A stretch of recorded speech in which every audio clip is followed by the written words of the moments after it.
El objetivo de la lección de hoy es sumar al entendimiento de lo que significa adorar en espíritu y en verdad. Considere lo que yo dije. Considere que dije sumar, porque yo no pretendo y tampoco tengo ilusiones de que lo que yo voy a compartir con ustedes hoy sea la última palabra en este tema. Imagínense, este es uno de esos temas que para diferentes personas significa diferentes cosas. Hay tantas opiniones de este tema como hay denominaciones en Estados Unidos. Así que imagínense, de acuerdo con la revista Christianity Today, en Estados Unidos hay unas 38,000 denominaciones protestantes y esto es dependiendo cómo usted las categorice. Y cada una de esas denominaciones reclama que ellos son los que adoran en espíritu y en verdad. Así que usted no piense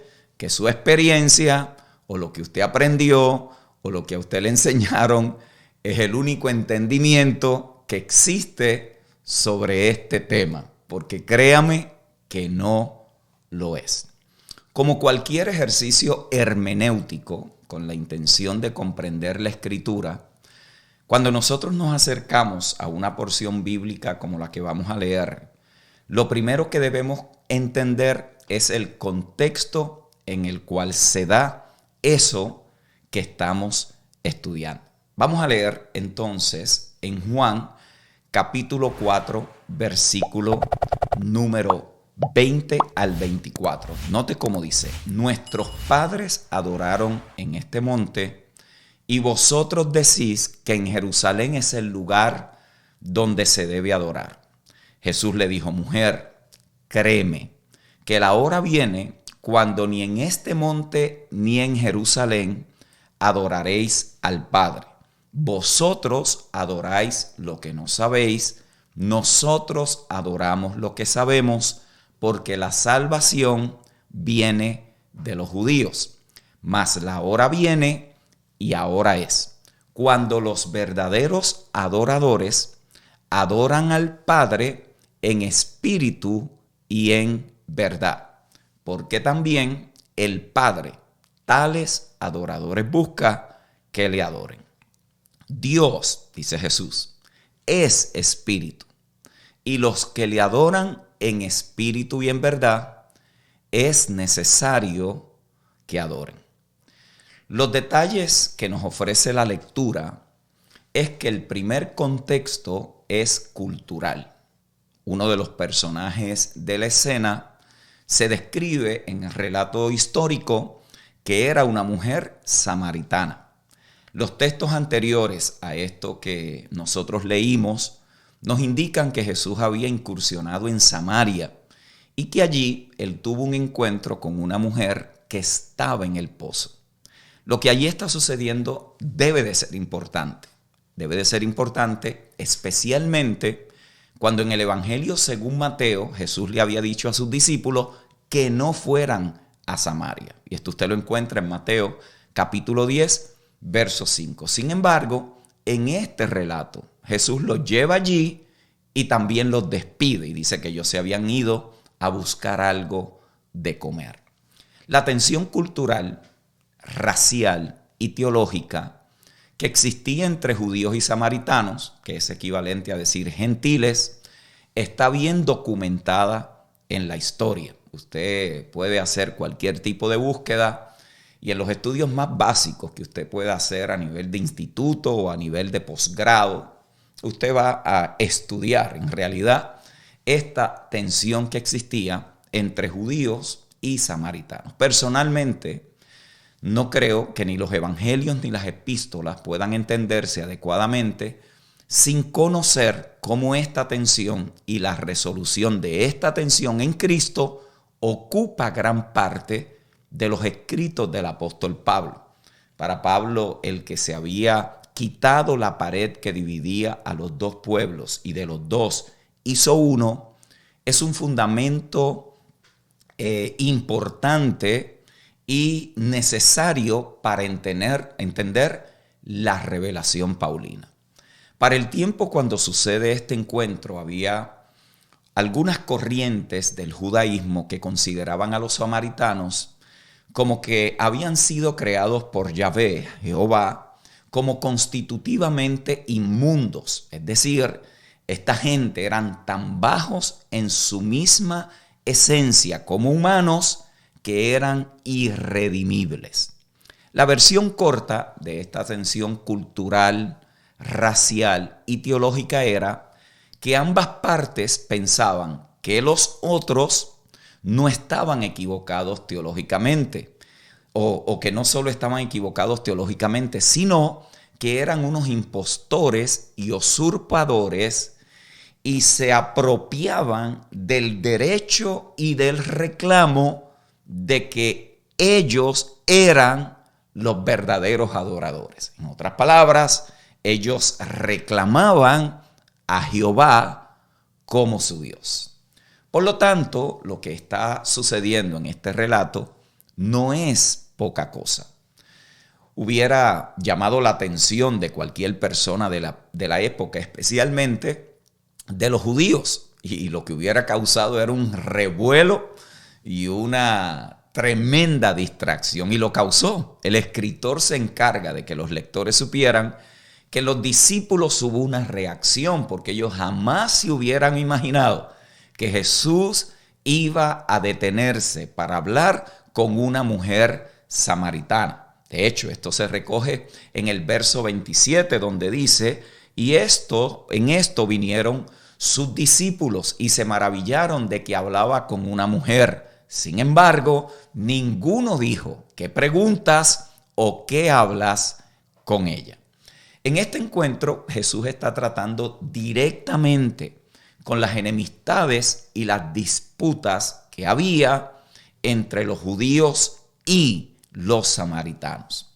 Cuando él se refiere al día que viene y dice que ese día ya es, en el verso 23, él está más bien profetizando que en sí mismo, en su propia persona, en la misión que había venido a cumplir, esa enemistad que había entre el judío y el samaritano, entre los judíos y los gentiles, los debates sobre quién tiene derecho a reclamar a Yahvé como suyo, quién es el que está adorando de la manera correcta y quién no, él les está diciendo: eso tiene día de caducidad.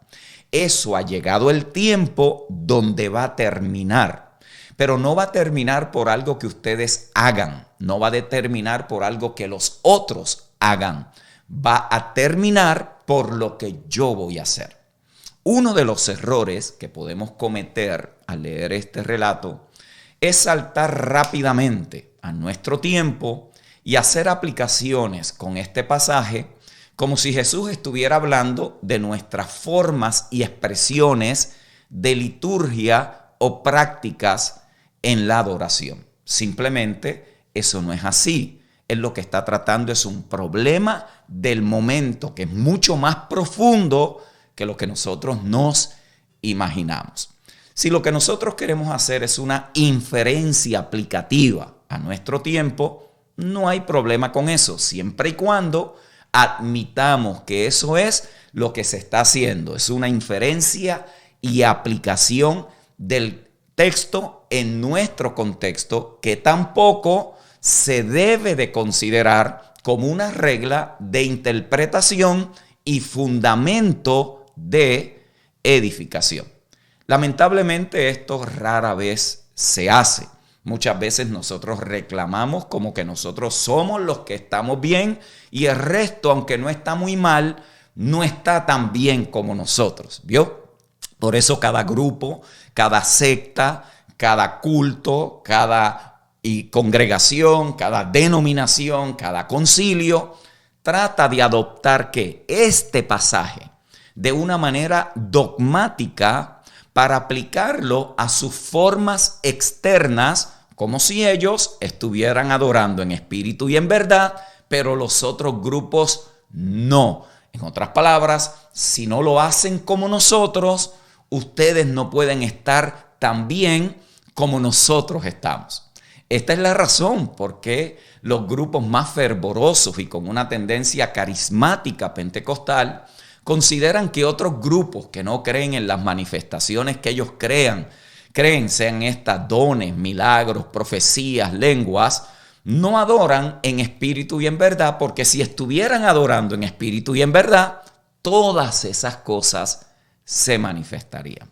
Por eso es que no es extraño escuchar en muchas de nuestras reuniones los que dirigen los cánticos decir: hermanos, cuando adoramos en espíritu y en verdad, Dios se manifiesta. Usted lo debe de haber escuchado. Si usted lleva algún ratito participando en alguna congregación, es muy probable que usted ya haya escuchado eso. Hermanos, la adoración en espíritu y en verdad requiere que nosotros levantemos nuestras manos, levantemos nuestras voces, lo digamos con ganas y con fuerza.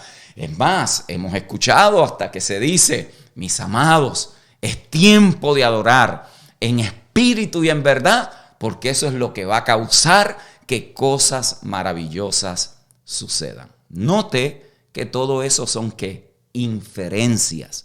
Son las cosas que se le inyectan a los textos que no tienen nada que ver con lo que Jesús está hablando en este momento.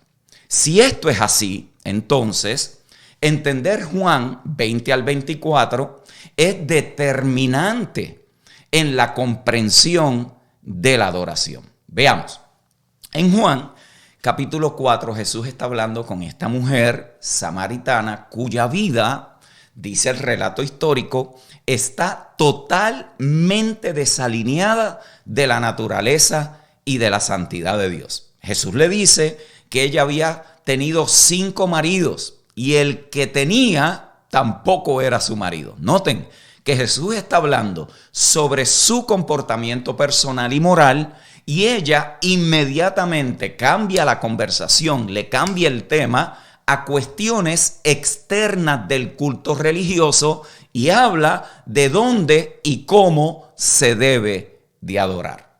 Cuando la mujer oye lo que Jesús le había dicho, dijo: Señor, me parece que tú eres profeta.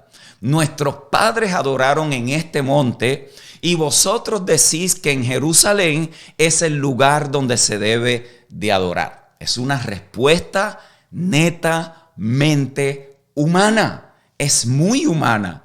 El Señor está hablando de comportamiento y nosotros le hablamos de religión. Ella sabe que no está bien, pero cree que está adorando bien.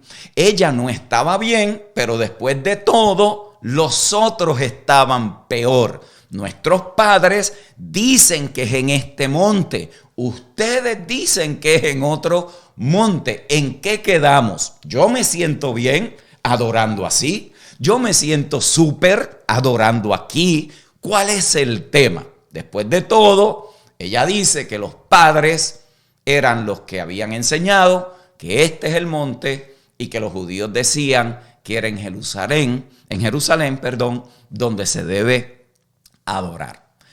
Cuando usted lee el relato y lo lee como con ganas de entenderlo, no buscando algo que apruebe lo que usted cree que el texto dice, a Jesús como que no le interesó el debate. Y él responde a la evasión de esta mujer diciéndole: mira, mujer, créeme que la hora viene cuando ni en ese monte, ni en Jerusalén, cuando se va a adorar al Padre. Vosotros adoráis lo que no sabéis. Nosotros adoramos lo que sabemos, porque la salvación viene de los judíos. Pero aquí es donde viene la transición del texto. Él trata con la realidad cultural, lo que representan los judíos en el eterno propósito del Padre, lo que el Padre le confió a ellos para dar a conocer a las naciones. Todo eso está condensado y resumido en esa declaración. Pero él dice: mas la hora viene, y ahora es, cuando los verdaderos adoradores adorarán al Padre en espíritu y en verdad, porque también el Padre a tales adoradores busca que le adoren. Él estaba buscando algo en ella. En la experiencia religiosa de esta mujer, habían lugares, tiempos y formas. Dígalo eso conmigo allí, dígalo allí para que se le vaya registrando y usted vaya armando el desarrollo y el trayecto de esta historia en su mente para que los recuerde cuando la vuelva a leer. Diga conmigo: lugares, tiempos y formas. En la experiencia de esta mujer habían esas tres cosas. Habían lugares, tiempos y formas especiales que eran las que se consideraban como el culto apropiado. Y eso estaba separado de la esfera normal de las actividades de la vida. En otras palabras, en ella y para ella, adorar era dejar la vida para ir en cierto tiempo, a cierto lugar, con ciertas formas, a rendir culto a Dios. Tanto las prácticas religiosas de los judíos como las de los samaritanos se concentraban en lo mismo. ¿Qué era en lo que se concentraban? En lo externo. Había lugares especiales: Sión, Moriah, Jerusalén, Samaria, Gerazim. Eran todos estos lugares compuestos también con una clase especial de sacerdotes que realizaban rituales especiales. Entre ellos se odiaban y se peleaban por quién tenía el lugar correcto, con los sacerdotes correctos, haciendo las cosas correctas a la manera de Dios. Y lo que Jesús estaba tratando aquí de desmantelar es lo que nosotros muchas veces queremos reforzar. Para nosotros, la verdadera adoración se da en tiempos especiales. Usualmente es el domingo en la mañana, en un lugar especial que le llamamos santuario o el culto del domingo, y que la verdadera adoración requiere música, danza, buenos cantantes, shofares. No está de más si se le añade un buen sonido que tenga buena definición, unas cuantas luces de color y un poco de humo para que le dé como que esa atmósfera de lo celestial. Después de todo, cuando uno mira al cielo, lo que ven son nubes y eso parece como que algo que me inspira y que me toca. Todas esas cosas tienen algo en común. ¿Cuáles son? Que todas tienen que ver con lo externo. Todas tienen que ver con lo de afuera. Todas tienen que ver con lo que no es esencia. Todas tienen que ver con las cosas que se ven, que se oyen, que se huelen, que se sienten, que se tocan. Por eso Jesús dijo que llegaría el día en que la verdadera adoración no se iba a definir por las externalidades. Considere la expresión de esas frases que Jesús está haciendo allí. Él dice: Dios es espíritu, y los que le adoran, es necesario que le adoren en espíritu y en verdad. Note 5 cosas que Jesús está considerando aquí. Dios es espíritu, y los que le adoran, es necesario que le adoren en espíritu y en verdad.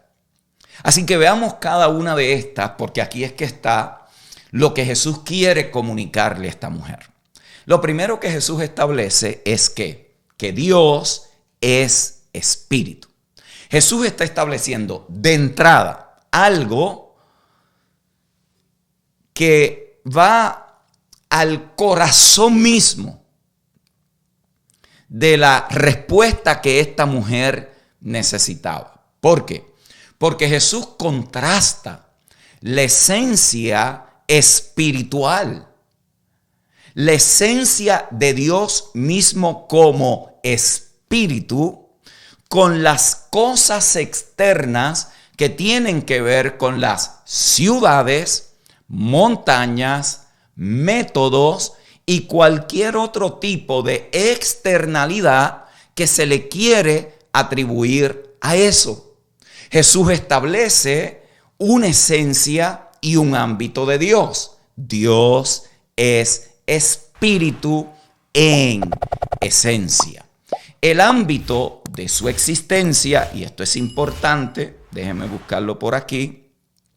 El ámbito de su existencia, aquí, no está definido por externalidades, no está definido por externalidades temporales. Contextualmente, él le está diciendo a esta mujer y le está dejando saber que tanto ella como sus oponentes judíos se están preocupando por cosas que oscurecen la revelación de Dios.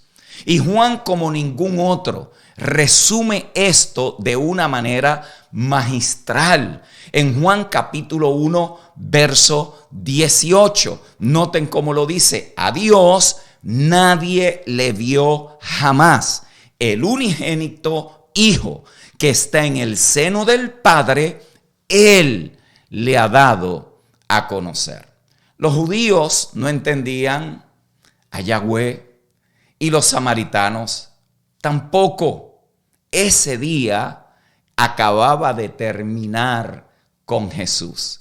Mis queridos hermanos y hermanas, diluir este pasaje para que se ocupe de la mecánica del culto moderno, me parece que no solo pierde el punto de lo que se está considerando, sino que rebaja de una manera peligrosa lo que Jesús estaba diciendo. Noten, Dios es espíritu. ¿Usted cree que a Dios le importa un comino? ¿Cuáles son todas las externalidades que nosotros ponemos para decir que eso es adorar en espíritu y en verdad? ¿Usted cree que a Dios le importa un comino si nosotros hacemos toda una cantidad de ritos porque eso es lo que nos lleva a la presencia de Dios? Jesús dice: mujer, esto no tiene que ver ni con lugar, esto no tiene que ver con monte, esto no tiene que ver con ciudad, esto no tiene que ver con rituales. Dios es espíritu, no lo puedes meter dentro de tu escenario, no puedes creer que eso es lo que a Él lo provoca. Mujer, tanto ustedes como los judíos no han conocido verdaderamente al Padre. Y Él dice: y los que le adoran, Note, esto probablemente suene trivial para muchos de ustedes, pero lo que nosotros le llamamos el devocional o el tiempo de adoración, cuando nos reunimos como iglesia, tiene un objeto y un fin. ¿Y cuál es el objeto y el fin? ¿Cuál es la razón y la finalidad de la adoración? Dios mismo. La adoración no tiene que ver con nosotros. El objeto y el fin de la adoración no son nuestros estímulos, no son nuestros sentimientos, no es nuestra euforia espiritual. El propósito de la adoración no es para que usted reciba, no es para que usted se goce, no es para que usted sienta algo. El propósito de la adoración es Dios en sí mismo. Por eso es que algo se distorsiona cuando el servicio de adoración se concibe como el medio por el cual obtenemos algo de parte de Dios. Nos convertimos nosotros, consciente o inconscientemente, en el centro de todo lo que está sucediendo. El fin deja de ser Dios y nosotros nos convertimos en ese centro. Y esto no se trata, porque está el otro aspecto que la gente a veces no entiende. Esto no se trata de que no podamos disfrutar y beneficiarnos de una forma secundaria. Ese no es el tema. Yo prefiero una reunión de los santos donde haya una expresión visible, alegre, de gozo, de celebración, que una reunión donde lo que parece es un funeral. Pero eso no dice ni quiere decir que los que están fervorosos están adorando en espíritu y en verdad y que los otros no. No confundamos una cosa con la otra. Eso no tiene nada que ver. Yo prefiero personalmente, pero si usted le pregunta a mi esposa, que tiene un temperamento un poquito más dócil, más calmada, es más introvertida, el revolú ese que nosotros a veces formamos en nuestro servicio no es lo que a ella le apela y le gusta. Entonces esto tiene, mis amados, un segundo tema, tiene otra parte, y es que seguramente que hay un beneficio cuando nos reunimos. El Padre no tiene ningún problema en deleitar a los suyos con alegría, con gozo, con todas las delicias de su bondad que continuamente están en expansión, y yo tampoco. Si usted quiere dar vuelta de vuelta, si usted quiere rodar como un trompo, ruede como un trompo. Si usted cree que remolinear es lo que va a bajar la bendición de Dios, aunque se dé un cantazo con la silla o el banco, usted, si eso es lo que quiere y se lo dejan hacer, hágalo. Lo que usted no puede hacer es asumir que eso es adorar en espíritu y en verdad. ¿Por qué? Porque Dios no necesita una razón. Dios no necesita una condición para bendecirnos extravagantemente. Mi bendición no depende si yo levanto mis manos o no levanto mis manos. Mi bendición no depende si yo canto hasta que me quede ronco. Mi bendición no depende si doy los pasitos judíos, porque esa es la forma de adorar a Dios en espíritu y en verdad. Mi bendición depende de lo que ya sucedió en la cruz del Calvario, y estoy bendecido hasta las caries, de la cabeza a los pies. Estoy bendecido, ungido, lleno, santo. Estoy lleno de la gracia de Dios. Eso es lo que ya ha sucedido en ese día que ya es. Aquel día era profético, para nosotros está cumplido. El problema está cuando las cosas secundarias se convierten en las principales.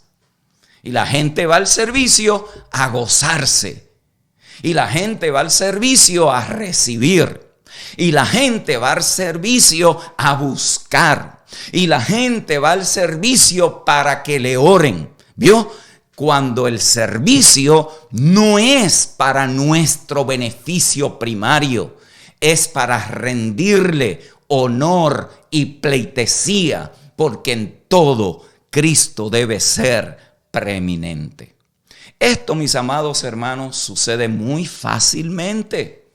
Y sucede de una forma gradual, cuando la experiencia de la adoración en sí misma se convierte en la razón por la cual nos congregamos. Y el peligro está en que sucede lo que dice el dicho popular: terminamos adorando la adoración. Por eso es que hay gente que siempre están buscando dónde es que está el mejor grupo de adoración, dónde están los cantantes más ungidos, dónde están los que verdaderamente hacen que la presencia de Dios baje. Ve, y usted los ve como gallinas sin cabeza, buscando a ver dónde es que está eso. Porque para ellos la adoración es algo a la cual uno va para recibir algo de parte de alguien. Y esto no solamente es un error teológico y espiritual, sino que es psicológicamente insano, como vamos a ver en las próximas lecciones. Considere nada más la cantidad de cánticos que están centrados en el yo, en nuestras necesidades, en nuestras luchas, en nuestras cargas, en nuestro desánimo, en nuestra depresión, en nuestras cargas que traemos en la semana. Mis amados, si usted está aquí y usted escucha eso, esta semana usted quizás ha tenido miles luchas, pero ahora usted está aquí y puede adorar en espíritu y en verdad. ¿Cómo? Levantando sus manos. Usted adora en espíritu, en verdad, y Dios se va a manifestar y le va a llevar toda esa carga que usted ha venido a dejarle hoy aquí al Señor. Ese es el peligro. Que se crea una codependencia enfermiza de acciones externas para producir sustancia interna. Eso es la esencia del misticismo. Usar recursos externos con la intención de provocar cambios internos. La experiencia de la adoración no tiene que ver con lo que obtenemos de ella. Lo voy a repetir y si le parece, escríbalo por ahí. La experiencia de la adoración no tiene que ver con lo que obtenemos de ella. Somos adoradores con música o sin música. Somos adoradores con estímulos o sin estímulos. No es que nuestras expresiones externas sean incorrectas en sí mismas. No es que no se puede levantar las manos. No es que no se puede saltar. No es que se puede mostrar una expresión como en muchas ocasiones tenemos o nos ponemos nuestras manos en el corazón o tapamos nuestro rostro. Tenemos un momento donde con nuestros cuerpos, nuestras manos, nuestras acciones también rendimos ese reconocimiento no es que eso está mal en sí mismo, queridos hermanos. El problema a veces es que nuestras expectativas son las incorrectas y expectativas incorrectas abren la puerta a innumerables problemas individuales, interrelacionales, congregacionales, divisiones, aquel grupo, el otro grupo, los que adoran como Dios quiere y los que no adoran. Si usted no está alzando su voz, si usted no está gritando como el que está al frente, si usted no está danzando como la hermanita del lado, todas esas carnalidades que se empiezan a introducir cuando nuestras expectativas son las incorrectas. Y Jesús está tratando este particular. Note que dice, es necesario, que es la tercera cosa que él injerta en esa declaración a la mujer samaritana. Cualquiera que sea la adoración en espíritu y en verdad, Jesús dice, hay una necesidad asociada a ella. Esta es una declaración que Jesús hace enfática. Él dice, es necesario.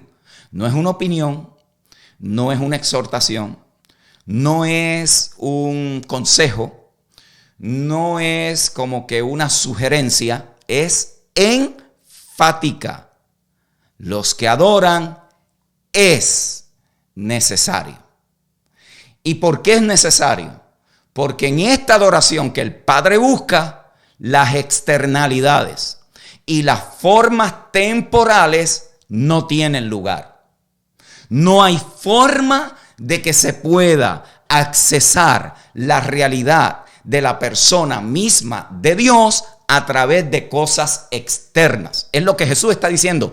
Si vamos a adorar, entonces es necesario, enfáticamente necesario, que sea no como lo hacen los judíos, no como lo hacen los samaritanos.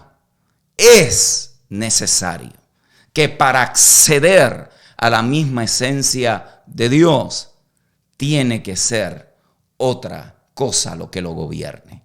Y es lo que él dice luego en el cuarto elemento de esa declaración, que le adoren.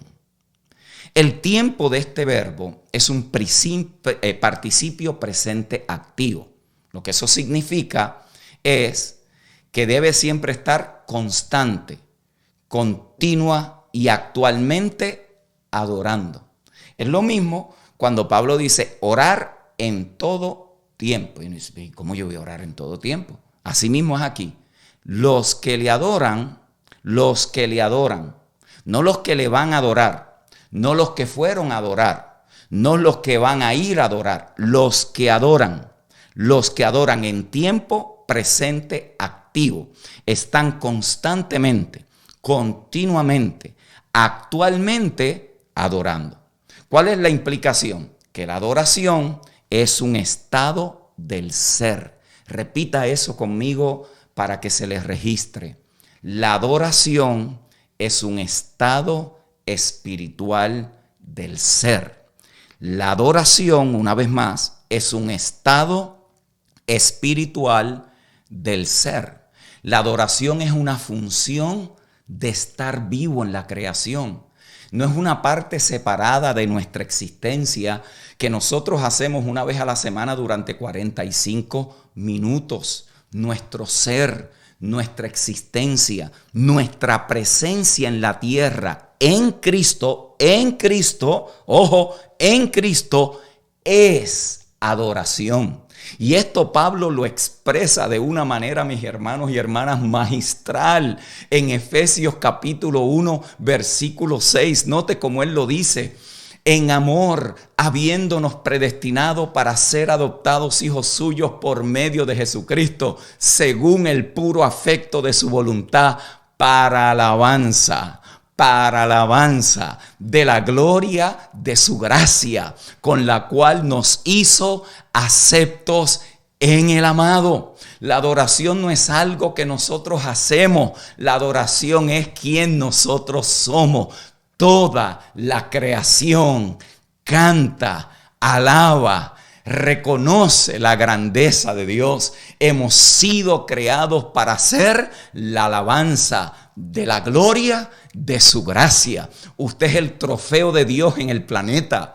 Usted es la obra magna de Dios en la creación. Usted no es alguien que necesita medios externos para accesar a su Padre. Usted ha sido introducido en la realidad misma de Dios porque usted está en Cristo. El día viene y ya es. Y ese día en Cristo, hoy usted puede decir: yo me congregué ayer y adoré, pero hoy por la mañana estoy viendo lunes de inspiración y estoy adorando. ¿Por qué? Porque el simple hecho de que desperté esta mañana es una declaración de alabanza por la gracia de Dios.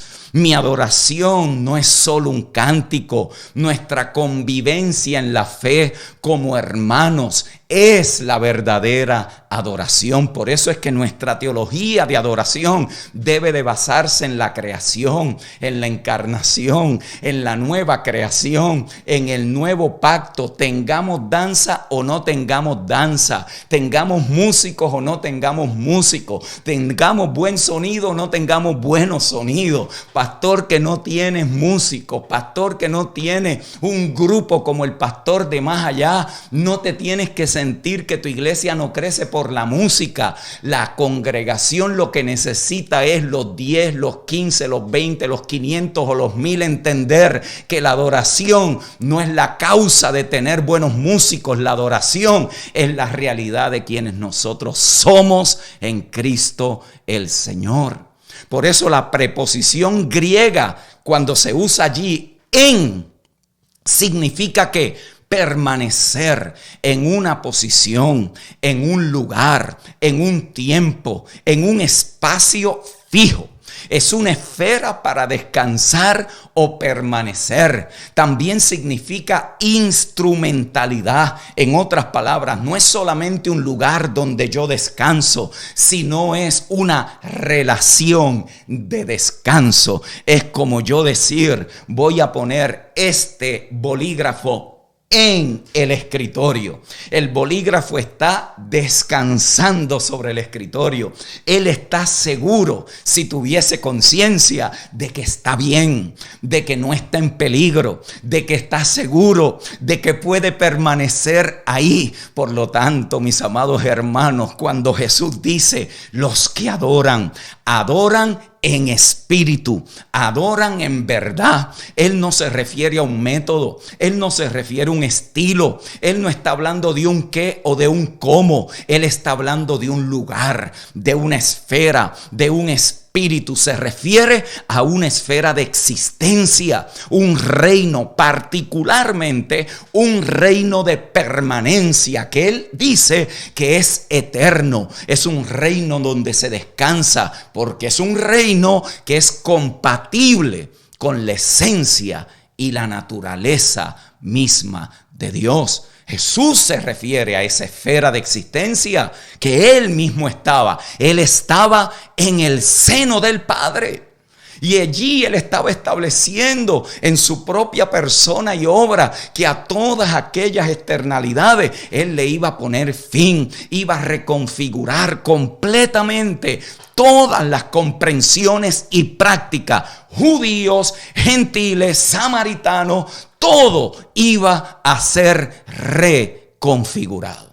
Así que usted cree que por ir a Israel y traer 5 danzas de allá, usted elevó la adoración de la congregación. Usted lo que puede tener es una mejor coreografía y la gente nunca haber entendido lo que es adoración. Que de hecho, la mayoría de nosotros lo que hacemos es mirar a los danzores, porque después de todo, tantas cosas que suceden allí le llama la atención a cualquiera. Jesús dice, nosotros tenemos que adorar en espíritu. Y Jesús aquí hace una equivalencia.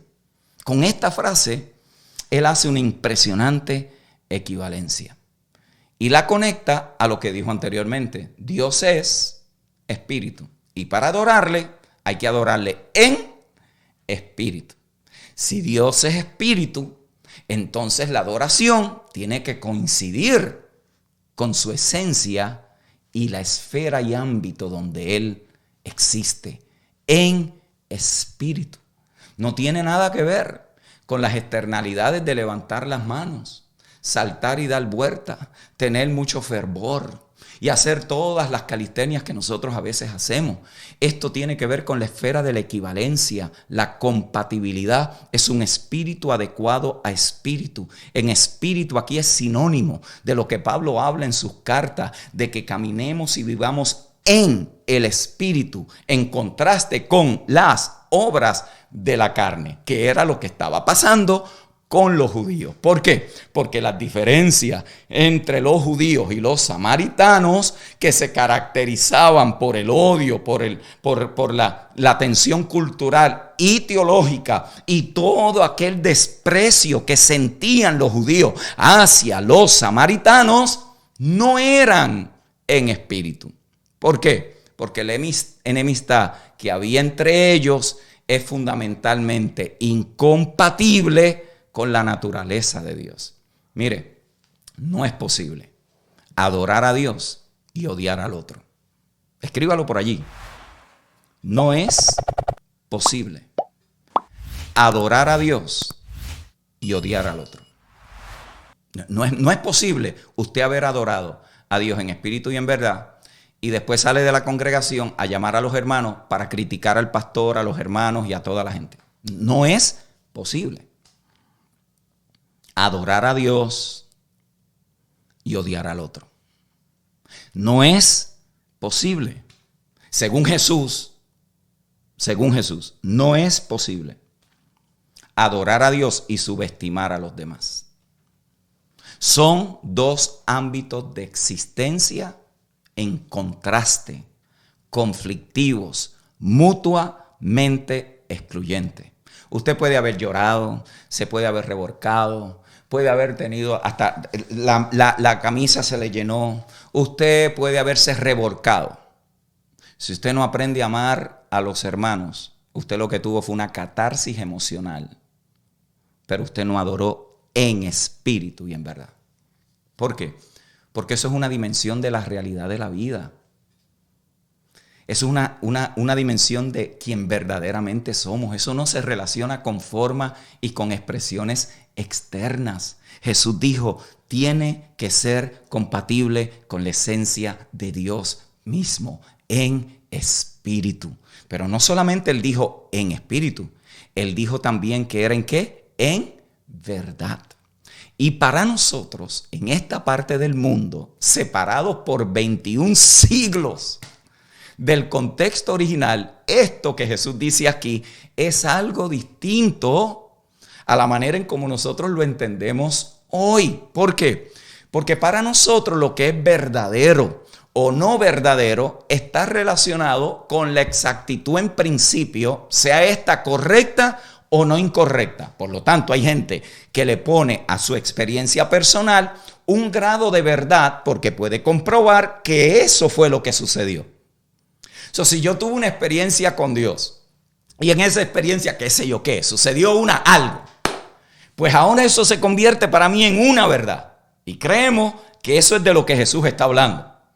O que logré entender de una vez y para siempre lo que es el nuevo pacto y la verdad presente. Y esa es la verdad que Jesús está hablando. Señores, eso no es lo que Jesús está hablando aquí. En la cultura semítica oriental, que es de donde proceden los judíos, no se definía la verdad como nosotros la definimos. Y Jesús era un judío que hablaba arameo y quizás dicen algunos historiadores griego y latín o ambos, pero que en sentido de cosmovisión pensaba y actuaba como judío. La palabra hebrea para verdad es emeth y significa firmeza, fidelidad, seguridad, fiabilidad, estabilidad, constancia. Una interpretación más correcta de eso es fidelidad de carácter. Por eso los judíos consideraban que Yahweh como era digno ¿qué? De confianza y veraz. Ustedes adoran lo que no saben, nosotros los judíos adoramos lo que sabemos. ¿Por qué? Porque para los judíos Dios era fiel. Él era fiel en su carácter a través de los pactos. Para un judío, la verdad estaba relacionada con la integridad del carácter. Para nosotros, está relacionada con el entendimiento exacto de las reglas. Por eso hay gente que se apropia de algo como si fuera la verdad absoluta y le hace daño o critica a todos los demás. ¿Ves? Porque para nosotros esa es la verdad. Jesús está aquí hablando de otra cosa.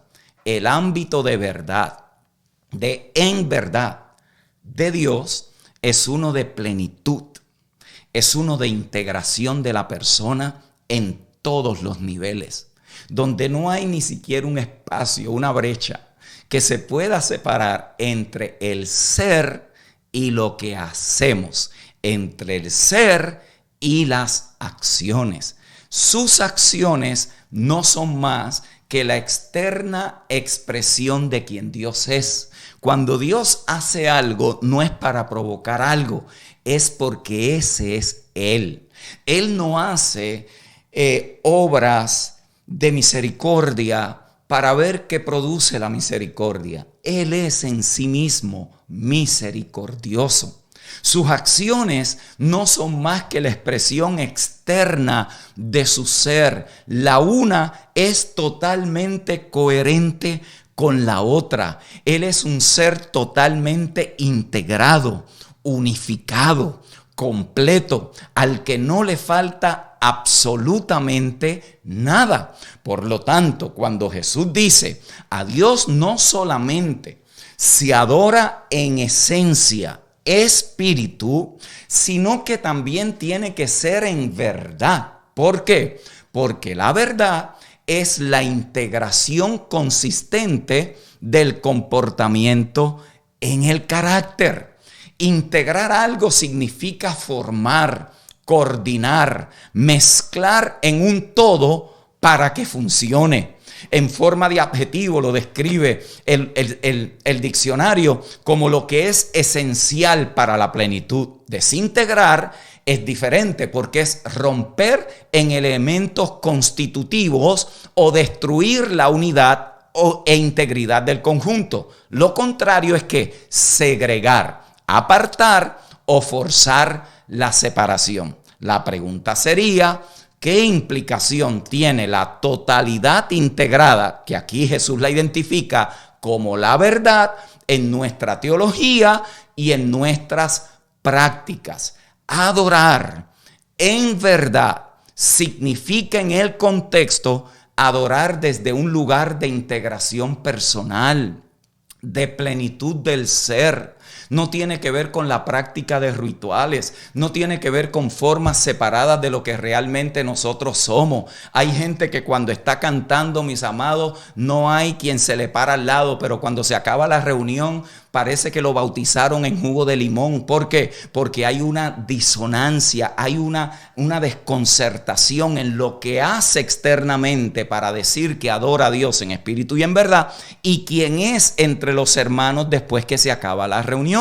Por eso a esta mujer en Juan 4 Jesús le está diciendo, mujer, tú tienes un serio problema, porque la adoración y el comportamiento dentro y fuera del santuario tienen que ser consistentes el uno con el otro. Son intercambiables. Tú vas a este monte a adorar y crees que esa es la manera correcta y crees que los judíos están equivocados, pero tú tienes 5 maridos y el que tienes no es tuyo, mujer. Tú estás desintegrada, tú estás fragmentada, tu vida está en pedazos y tú crees que si haces los ritos y haces las formas y haces la ceremonia, eso es lo que te accesa a Dios. Mujer, estás equivocada. Dios hay que adorarlo y estos son los adoradores que Él busca en esencia, en la misma esencia de su ser, en espíritu, pero también su comportamiento tiene que ser consistente, porque eso es en verdad.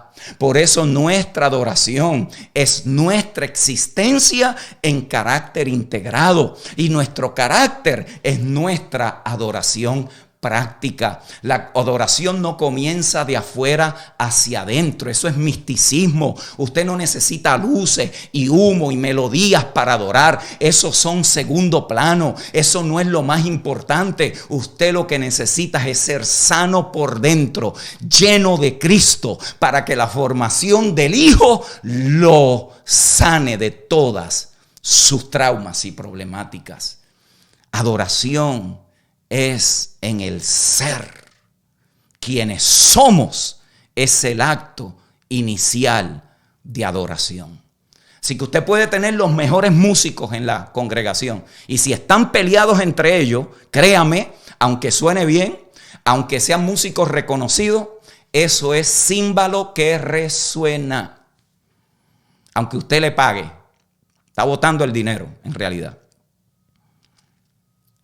La expresión de la vida, la expresión de nuestra persona, de nuestro comportamiento, en Cristo cada vez se integran más, cada vez están más completos, cada vez están más enteros. Lo que se manifiesta en la adoración, en todo lo que nosotros hacemos, incluyendo el cántico del domingo por la mañana. ¿Ves? Que es que no hay una separación, es todo. Por eso esos músicos, usted le tiene que enseñar a sentarse a escuchar la palabra, o ellos no fueron a tocar un espectáculo. Ellos no fueron allí a impresionar a la gente con sus descargas en los instrumentos y para probar que el ensayo quedó bien y que ellos son mejores músicos que los que tiene el otro pastor. Si después que se acaba ese tiempo de cánticos, de celebración, se van al lobby a hablar, se van al parking, se tienen que ir porque tienen otra cosa que ir a hacer. Mis queridos hermanos, estamos alargando esto demasiado de tiempo. Pastor, si lo que tú quieres tener es un espectáculo, mantén eso. Pero si lo que queremos como iglesia en esta generación es regresar a aquellas cosas que verdaderamente son sustancia y esencia para la transformación de los santos, tendremos que revisar mucho de lo que nosotros le llamamos adoración y alabanza en nuestras congregaciones. Lo que muchas congregaciones tienen bueno y excelente. Yo puedo hablar con propiedad de eso cuando pastoreamos, la excelencia del corazón de esos muchachos y muchachas que allí ministraron.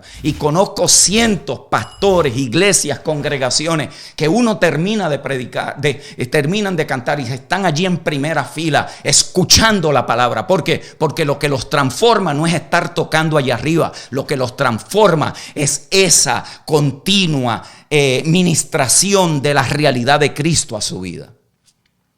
Usted tiene que decidir. Usted tiene que decidir. ¿Qué es lo que quiere? O un espectáculo, o un show, o los alinea. Porque por ahí es que tiene que comenzar. Usted no puede tener músicos allí haciendo un espectáculo y después se van afuera a tomar café en la antesala, en el carro hablando, testeándose por teléfono. Usted no puede tener eso. Es hora de corregir esa deficiencia. Pastor, es que si yo se lo digo se van. Mire, lo mejor que a usted le puede pasar quizás es eso. ¿O usted cree que Dios necesita a ese músico para edificar a los santos? ¿De veras que usted cree eso? Entonces usted no ha entendido el nuevo pacto. Usted no ha entendido el nuevo pacto. Usted lo que quiere es ser un pastor cool del momento, con iglesias cool, chévere, que la gente le guste cuando llegue y sienten algo. Y la realidad del asunto, hermano, es que una vida integrada solo es posible a través de la realidad del Cristo residente y transformador. Solo el Señor puede sanar nuestros lugares más dañados, la fragmentación y la desintegración de nuestro interior. Esta mujer estaba en pedazos y no lo sabía, pero iba al monte a adorar. Por eso es que nosotros no podemos producir plenitud. Nosotros no podemos producir integración. Nosotros no podemos producir obediencias en nuestra vida mediante nuestros esfuerzos, compromisos. Por eso la gente cada día se está reconciliando, nuevos compromisos, vuelva a comprometerse, siga comprometiéndose. Si el compromiso le falló el miércoles, pues vuelva y haga otro el domingo. Y la gente está, mis amados, están agotados de tanto ritualismo, de tanto desgaste, de tanta calistenia que a veces hacemos. Y levántese y siéntese y brinque y no brinque y levante la mano y baje la mano y ahora 3 danzas y 4 cantantes y 5 y buscando a ver qué es lo que la gente necesita. Nuestras buenas intenciones, nuestras buenas determinaciones, nuestros entusiasmos, nuestras pasiones, nuestra calistenia espiritual, nuestra alabanza, nuestra adoración, nuestra intercesión, nuestras oraciones, nuestras disciplinas, nuestros devocionales no producen transformación. Todas esas cosas están en la vid, en la vida de la vid. Y cuando nosotros como ramas nos permanecemos en Él, eso nos transforma. Y llegaremos a adorar en verdad, desde la integración de todo el ser, espíritu, alma y cuerpo. Termino con lo siguiente. Solo Cristo, por el Espíritu, solo Cristo, por el Espíritu, es el sanador. El Verbo que se encarnó y ha sido injertado es la sustancia de la sanidad. Por eso la cruz es el instrumento de sanidad. La cruz es el instrumento de transformación. La cruz es el instrumento de configuración de la nueva criatura. Y vamos a experimentar la transformación de nuestras vidas cuando abracemos la muerte, la resurrección, no cuando saltamos y gritamos y ofrecemos adoración profética, ungida, llenas de poder. Todo eso, expresiones que usamos sin ninguna mala intención. Eso no tiene mala intención. Lo que carecen es de sustancia para transformar a las personas a la imagen del Hijo de Dios. Mis queridos hermanos, la transformación es solo posible por el Espíritu. Por el Espíritu. Juan 4:24 estaba contrastando una cosmovisión, una ideología de culto que está desintegrada con una que debe de estar integrada. La desintegrada tenía lugares, tenía sitios, tiempos, tenía rituales, tenía ceremonias. La integrada eran 2 cosas, en espíritu y en verdad. La mujer samaritana estaba hablando de lo externo, cuando su realidad de vida interior estaba totalmente desconectada de Dios relacionalmente y prácticamente estaba desintegrada. Mis amados, es una locura pensar. Es una locura pensar que nosotros podemos vivir vidas caracterizadas por la desintegración y que de una manera misteriosa y mística y mágica, en 45 minutos con cánticos agresivos, supuestamente haciendo guerra espiritual, creando atmósferas para Dios, en la cual esperamos que Él nos toque para que nos saque de esta miseria. Pensar, es una locura pensar que eso es adorar en espíritu y en verdad. Nuestras expresiones externas solo tienen sustancia espiritual cuando se integran con las realidades precisas del reino. Y las realidades precisas del reino no es ni el carro que tú manejas, ni la casa de donde vives, ni las cuentas de banco que tienes, y si tienes danzas o chofares o fuiste a Israel. Todo eso súper cool. Bueno, no súper cool, pero ustedes saben lo que le quiero decir. Esa no es la esencia espiritual del reino. Por eso cuando Pablo habla del estado en el que existen las cosas en el reino, en Romanos 14, 17, que él dice, el reino de Dios no es comida ni bebida. En otras palabras, no tiene nada que ver con lo externo, sino justicia, paz y gozo en el Espíritu Santo. Para terminar, ¿qué entonces es adoración en el nuevo pacto? La adoración del nuevo pacto es un estado del ser que se manifiesta y culmina en nuestras reuniones corporativas, en la reunión del domingo, en la reunión de la semana. Cuando nos reunimos, no nos reunimos para crear una atmósfera de adoración, sino para liberar al que llevamos por dentro. Liberamos lo que somos en Cristo. Debe ser la culminación de una semana, de una vida integrada, de una vida que ha vivido todo el tiempo adorando a Dios.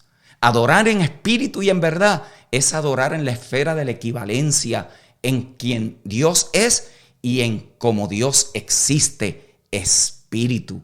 Es ser compatible, es estar descansado y seguro de quien estoy. Es suficiente para descansar y poder responder y liberar todo el bien que Él ha depositado a nosotros. Y todo esto, mis queridos hermanos y hermanas, es por la fe. Cristo resucitado, Cristo reconciliando todas las cosas y cumpliendo de una vez y para siempre con todas las condiciones necesarias para la comunión y la manifestación. Usted no necesita un pedazo de madera que entre y que le digan que es el arca para creer que la presencia del Señor entró a la reunión. Usted no necesita cosas externas para pensar que eso es lo que verdaderamente significa adorar en espíritu y en verdad.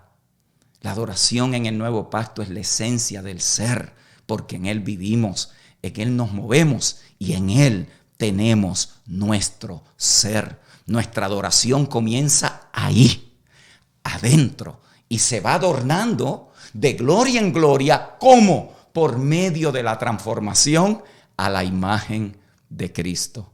Mis amados hermanos, mis amadas hermanas, agradezcamos al Señor que nuestros labios pueden unirse a nuestro corazón y que con cada pulso y aliento de nuestros pulmones vivamos como la melodía para Él. Y ocasionalmente, cuando sea necesario, le añadiremos algunas palabras. Esto es todo por hoy. Déjeme saber si esto le ha ayudado hoy, si le ha edificado en alguna manera, si le ha aclarado algo en su corazón, si algo está un poco más definido, más claro, más preciso. Si hoy usted puede decir, gracias Señor, porque aquellas inquietudes ahora puedo poner vocabulario en ellas. Ahora puedo entender que lo que tú estabas haciendo en mí no es que yo soy ni especial ni estaba loco. Es que tú nos estás alineando a esa realidad gloriosa de Cristo el Señor. Déjeme saber si esto le ha edificado. Déjeme saber, pastor, si esto te ha ayudado. Yo sé lo que es estar en tus zapatos. Yo sé lo que tú estás pasando. Yo sé la presión que tú tienes. Cuando la gente te viene y te dice, la iglesia de más abajo tiene músicos buenísimos, pastor, ¿qué pasa? Que a nosotros no nos llegan músicos y eso te carga el corazón, yo lo sé. Otros que están un poquito más en el filo allí, pues empiezan a ver cómo manipulamos a algunos otros músicos para que se vengan con nosotros, para que se vengan para acá, porque después de todo, acá nosotros somos mejor que los que están allá. Y empezamos a navegar en todas esas carnalidades. Yo sé por lo que tú estás pasando. Yo sé. Ponle este video a tu gente en un servicio, en una reunión. Dígale, hermano, yo no voy a predicar hoy. Yo quiero que veamos esta enseñanza. Y yo quiero que luego nos sentemos a discutir esto. Y usted va a ver, cree una nueva conversación. No pelee en la carne contra lo que no puede ser defendido. No pelee. Déjelo quieto. Deje que el Señor haga su obra. Usted exponga a la gente a la verdad de Cristo. Predique a Cristo, predique su realidad, predique su muerte, su resurrección, predique quiénes somos en Él, predique lo que Él ha hecho, predique cómo Él es suficiente para todo. Y usted va a ver, si eso no funciona, vamos a cerrar esto, vámonos a vender gallina, porque entonces le estamos vendiendo a la gente lo que no es. Si Cristo no es suficiente, lo que nosotros hemos creído es un engaño, pero no lo es. Tú eres testimonio de eso. Yo soy testimonio de eso. Millones de hermanos y hermanas en el planeta son testimonios de eso. Muchos de nuestros errores no es porque tenemos maldad ni porque queremos hacer mal, es por ignorancia. Yo los he cometido, yo los he hecho feos, malos, pero gracias a Dios por su bendita gracia, que cuando estaba en el suelo me recogió y me ha ido sanando. Y hoy quiero que tú también recibas de esa sanidad, de esa integración plena y completa que sucede cuando nos rendimos a lo de Dios y morimos a la fama evangélica.